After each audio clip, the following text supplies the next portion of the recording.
पिछले महीने मेरी नियुक्ति राजस्थान सिविल सर्विसेज में असिस्टेंट डायरेक्टर के पद पर बाड़मेर में हो गई है। ठीक है। अब अभी किस सर्विस में है? राजस्थान सिविल सर्विसेज में असिस्टेंट डायरेक्टर इंडस्ट्रीज में है। ठीक है। तो आपने जो RAS का एग्ज़ाम है RPSC वाला उसको पास किया? Yes sir. क्या रैंक था उसमें आपका? सर 308वीं रैंक थी। 308वां रैंक था। तो इस समय इंडस्ट्रीज वाला काम उसका एक हिस्सा आप देखते हैं राजस्थान में? हाँ सर। जी सर। पवन, वायु और हवा में क्या अंतर है? सर ये एक ही शब्द के 3 पर्यायवाची हैं। क्या आपको लगता है, जैसे मैंने मीडिया में कहीं कहीं पढ़ा है, अखबारों में, वेबसाइट्स पे, कि आजकल भारत में असहिष्णुता बढ़ रही है, एक ऐसा आरोप लगता है आजकल।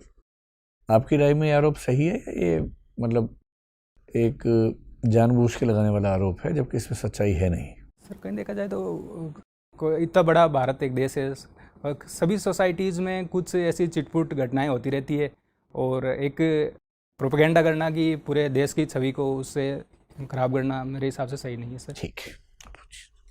पवन, आप कंप्यूटर प्रोग्राम समझते हैं? हाँ सर, सुना है इसके बारे में। क्या होता है? कंप्यूटर पे कुछ लोग कोडिंग करके और प्रोग्राम बनाते हैं। Very good. आपका विषय संस्कृत है, राइट? Yes sir. अब मैंने कहीं पढ़ा कि संस्कृत जो है प्रोग्रामिंग के लिए सबसे सूटेड लैंग्वेज है, ऐसा क्यों? सर संस्कृत, महर्षि पाणिनि ने क्या किया, संस्कृत को एक ग्रामर में बांध दिया, और उसमें बहुत ही कम है जो अपवाद है। संस्कृत जैसे जो भी इंडिया में बोलो चाहे यूके में बोलो, जैसे संस्कृत बोली जाती है वैसे ही उससे लिखी जाती है, उच्चारण में अलग नहीं होता। जैसे अंग्रेजी भाषा या अन्य भाषाओं के अलग अलग तरह के उच्चारण हो सकते हैं, तो वैसे उच्चारण संस्कृत में नहीं होते। और इसके अलावा अपवाद है वो बहुत कम है। बाकी लैंग्वेज में क्या होता है कि अपवाद ज़्यादा होते हैं, उनका कोई वो मूल रूट नहीं होता। संस्कृत में जो भी वर्ड है ओरिजिन है तो उनका रूट वर्ड से ओरिजिन है। ये तो उसकी विशेषताएं हैं। मेरा प्रश्न ये था कि प्रोग्रामिंग के लिए सूटेड क्यों है? क्या ऐसा कारण है इसमें, क्या ऐसा विशेषता है इसमें कि प्रोग्रामिंग को ईजी बनाता है संस्कृत? इसके बारे में सर, चलिए कोई नहीं। आपके पिताजी ट्रक चालक हैं, आपने बताया। यस। लॉजिस्टिक्स क्या होता है? लॉजिस्टिक्स एक ब्रॉडर टर्म है जिसमें ट्रांसपोर्ट और मतलब मैन्युफैक्चरिंग से लेके और लास्ट डोर तक जो सप्लाई होती है उस पूरी प्रक्रिया को लॉजिस्टिक कहते हैं। तो इंडस्ट्रीज़ के विस्तार में लॉजिस्टिक्स की क्या भूमिका होती है? सर लॉजिस्टिक्स की सबसे इम्पोर्टेंट भूमिका होती है, और एक रिपोर्ट थी जिसमें ये बताया गया कि इंडिया में जो लॉजिस्टिक कॉस्ट है वो कहीं ना कहीं 14% की अप्रोक्सीमेट है ओवरऑल प्रोडक्ट की, जबकि जो चाइना और डेवलप्ड कंट्रीज है वो 8% है। तो गवर्नमेंट ऑफ इंडिया इसके लिए एक बड़ा प्रोग्राम ला रही, भारतमाला, सागरमाला, और लॉजिस्टिक्स में ओवरऑल रिफॉर्म करने के लिए, ताकि जो लॉजिस्टिक कॉस्ट कम हो और हमारे जो एक्सपोर्ट है वो कॉम्पिटिटिव हो। आपने कहा कि सरकार प्रोग्राम लेके आ रही है। Yes sir. भारतमाला, सागरमाला तो आ चुका है। हाँ, भारत गति शक्ति प्रोग्राम है जो गवर्नमेंट ऑफ इंडिया। उसमें क्या होता है?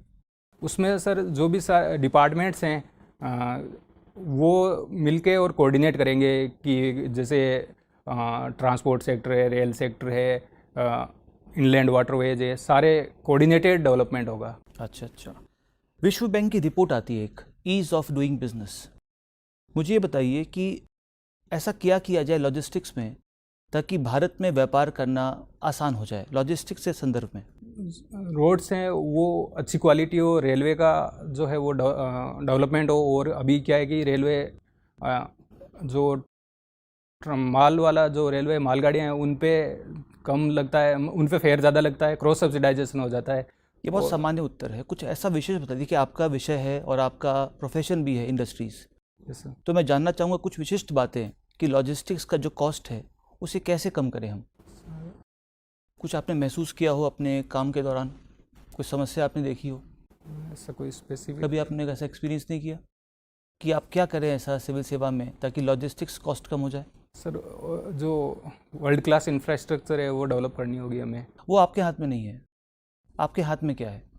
हमारे जो डिपार्टमेंट है वो तो MSME जो इंडस्ट्रीज है उनको फैसिलिटेट करता है, उनको प्रमोट करता है कि आप उनको जो गवर्नमेंट स्कीम्स है उनका फ़ायदा दिलाने। अच्छा, चलिए ठीक है। ये बताइए, मालदीव्स की अगर हम बात करें तो हिंद महासागर में चीन का अच्छा दबदबा है।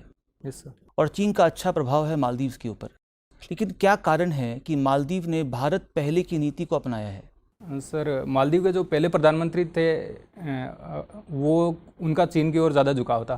प्रधानमंत्री पहले जो राष्ट्रपति थे मालदीव के जो उनका चीन की ओर ज़्यादा झुकाव था, और वर्तमान जो राष्ट्रपति है उनका भारत की ओर, मतलब भारत से अच्छे संबंध है, उन्होंने भारत से संबंध खराब कर लिए थे। तो मालदीव, भारत सबसे पहले मालदीव को सहायता पहुंचाता है, जो भी कोई भी आपातकाल हो, कोई भी घटना हो।